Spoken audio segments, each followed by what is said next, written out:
करने से पहले आपको बताना चाहूँगा कि हम लोगों का पीटी क्रैश कोर्स स्टार्ट हो चुका है, जिसके अंदर हम लोगों आपको NCERT topic wise previous year questions, India year book, economic survey, reports और सर्वे, अदर रिपोर्ट्स और सर्वेज, 1 ईयर करंट अफेयर्स, सी सेट के अंदर मैथ्स, इंग्लिश, रीजनिंग और इंग्लिश कॉम्प्रिहेंसिव, और इसके साथ साथ जितना भी पोर्शन आप लोगों को पीटी के लिए इम्पॉर्टेंट है वो सारा करवाएंगे। साथ में आपको टेस्ट सीरीज अवेलेबल करवाएंगे, जो कि पूरा 100 टेस्ट आपको अवेलेबल करवाकर पीटी के सक्सेस को श्योर करवाएंगे।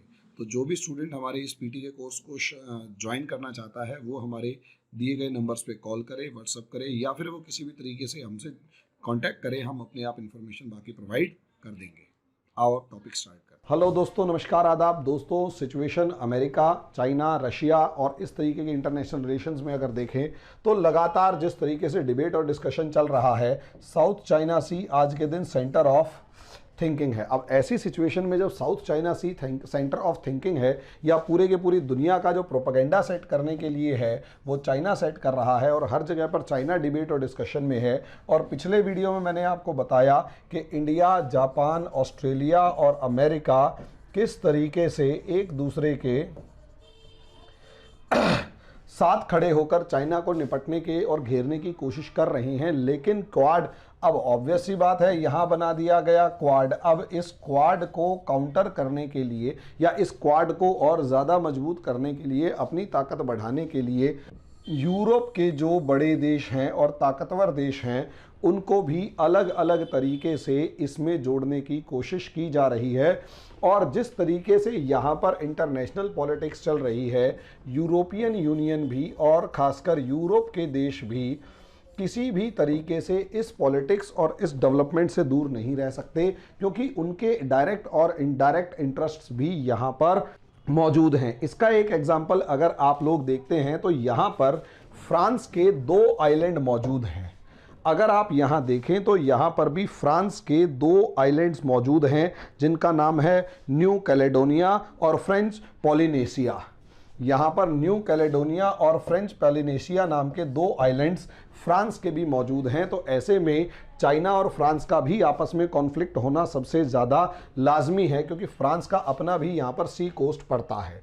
लेकिन दूसरी सिचुएशन ये है कि फ्रांस हो गया, जर्मनी हो गया, यूनाइटेड किंगडम, ये खासकर 3 बड़े देश जो हैं, इनकी पूरी दुनिया के अंदर, खासकर यूनाइटेड किंगडम और फ्रांस की पूरी दुनिया के अंदर एक ऐसा डोमिनेंस है जिसको अगर आप देखें तो ये अलग अलग जगह पर अपनी प्रेजेंस बनाए रख सकते हैं और कहीं ना कहीं अपने आप को इररिलेवेंट नहीं होने देंगे, किसी न किसी तरीके से अपने आप को, जिसे कहते हैं कि बिना किसी काम का या इररिलेवेंट नहीं होने देंगे, अनुपयोगी नहीं होने देंगे। और यही कारण है कि जिस तरीके से क्वाड बना, तो क्वाड का नेक्स्ट स्टेप तैयार होता हुआ नजर आ रहा है, और फ्रांस और जर्मनी भी इस साउथ चाइना सी के मामले के अंदर इंटरफियर करते हुए नजर आ रहे हैं। और इसका बेस्ट एग्जाम्पल देखने को मिला कि पिछले 2020 के अंदर फ्रांस ने अपनी एक फ्लीट को साउथ चाइना सी के एरिया से गुजारा, और उस एरिया से स्पेशली गुजारा जहां पर चाइना अपना सबसे ज़्यादा दावा ठोकता है। उसके बाद आज के दिन फ्रांस की वहां पर न्यूक्लियर सबमरीन जो है वो सेल कर रही है, और खुले तौर पर सेल कर रही है कि हाँ, हम यहाँ पर हैं। इसी के साथ अब आप देखेंगे कि जर्मनी ने भी, यूनाइटेड किंगडम भी अपने एयरक्राफ्ट करियर्स को साउथ चाइना सी के अंदर भेज चुका है कि वहां पर जाकर खड़े हो जाओ। अब यहीं इसी कड़ी के अंदर अगर आप देखें तो जर्मनी भी साउथ चाइना सी के रूट को खुले रखने के लिए वहां पर अपनी प्रेजेंस दर्ज करवा रहा है। और अब जर्मनी ने भी अपने वॉरशिप्स को साउथ चाइना सी के अंदर भेजने का पूरा प्लान बना लिया है, और ये डिक्लेयर कर दिया है कि अब इसके शिप्स भी यहाँ पर उन सारे इलाकों पर क्लेम करेंगे जहाँ पर चाइना क्लेम करता है, या उस एरिया से गुजरेंगे जहाँ से चाइना क्लेम करता है। दोस्तों, मोटे तौर पर अगर आप देखें तो ये जो डैश लाइंस है, इसे 9 डैश लाइंस कहते हैं, और इसके मैक्सिमम रीजन को चाइना क्लेम करता है इधर। और इसका 5 देशों के साथ क्लियर वर्ड्स में डिस्प्यूट है, जिसमें एक वियतनाम हो गया, मलेशिया हो गया, ब्रुनई हो गया, फिलीपींस हो गया, और ताइवान हो गया। इनके साथ खुले तौर पर साउथ चाइना सी के मामले में डिस्प्यूट है।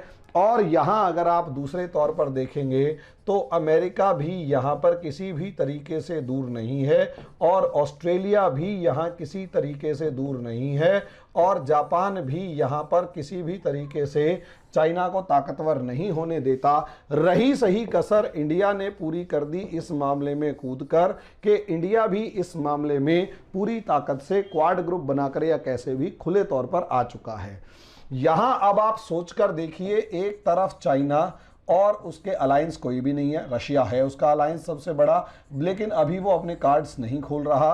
दूसरी तरफ इस एरिया में एक तरफ अमेरिका खड़ा है, अमेरिका की दो फ्लीट्स खड़ी हुई हैं, दो एयरक्राफ्ट करियर और फ्लीट्स वगैरह खड़ी हुई हैं। इसके साथ जापान इस कोरिया में है, इस रीजन में है, साउथ कोरिया इस रीजन में है, फिलीपींस है, मलेशिया है, इंडोनेशिया, मलेशिया है, वियतनाम है, और ब्रुनई तो खैर छोटा है, इंडिया है, और साथ में जर्मनी से लेकर ब्रिटेन से लेकर फ्रांस तक सारे के सारे यहाँ मौजूद हो चुके हैं। और पूरी दुनिया का एक बैटल ग्राउंड इस तरीके से बन रहा है, धीरे धीरे सुलग रहा है और बैटल ग्राउंड बन रहा है।